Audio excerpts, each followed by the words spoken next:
안녕하십니까.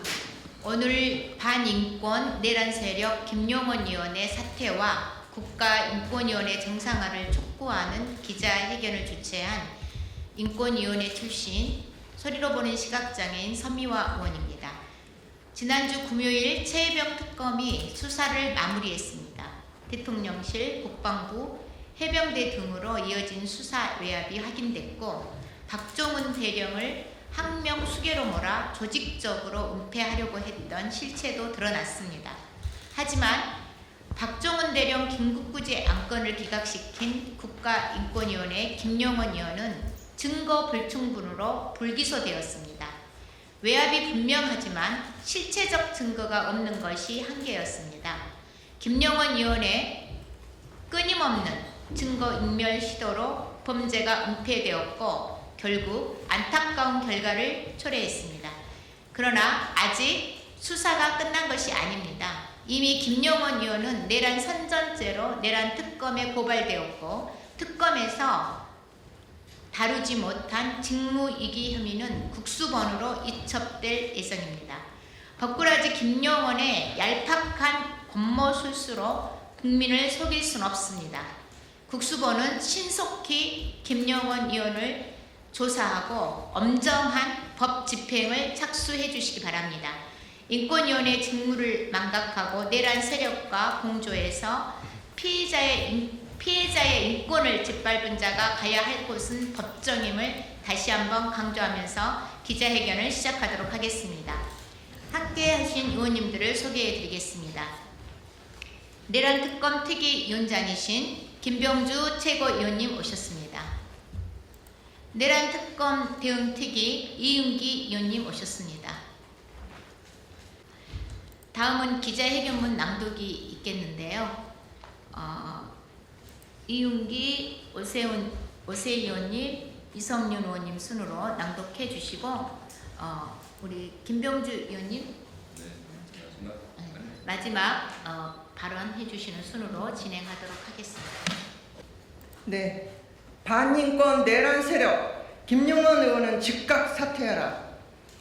지난 28일 최혜병 특검이 김용원 의원의 직권남용 혐의에 대해 증거 불충분으로 불기소를 결정했습니다. 최혜병 특검에 따르면 해병 순직 이후 오랜 시간이 경과하여 김용원 의원의 통화 내역을 확인할 수 없었다고 합니다. 또 그 사이 권모술수에 능한 김용원 의원은 하드디스크를 교체했고 특검은 2차례 압수수색을 실시했지만 결국 이전 하드의 행방은 찾지 못했다고 밝혔습니다. 김용원 의원이 피진정인인 이종섭 전 장관과 통화를 하고 통화 이후 돌연 입장을 바꿔 박대령 긴급구제안건을 기각시킨 것은 결코 우연의 일치가 아닙니다. 한 사병의 억울한 죽음을 밝히고자 했던 수사단장이 항명죄로 기소되었고 이에 대한 긴급구제를 외면한 사실은 명백한 인권폭력입니다. 김용원 의원은 특검 수사에 대비하여 증거인멸을 시도했다는 국민적 의혹에 답해야 합니다. 국민께서는 윤석열 경로설과 수사 외압의 실체적 증거를 인멸하고 내란 수계 윤석열의 방패막이를 자처하는 김용원 의원을 용서하지 않을 것입니다. 아직 수사가 끝난 게 아닙니다. 국수본에 이첩될 김용원 의원의 국회 위증과 직무유기 등에 대한 철저한 수사와 처벌이 필요합니다.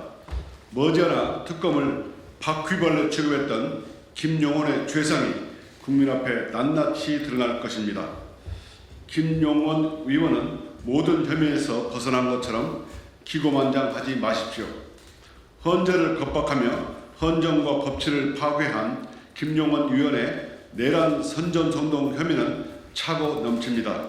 내란 특검은 인권 수호의 책무를 저버리고 내란을 선동한 김용원 의원에 대해 신속히 수사하십시오.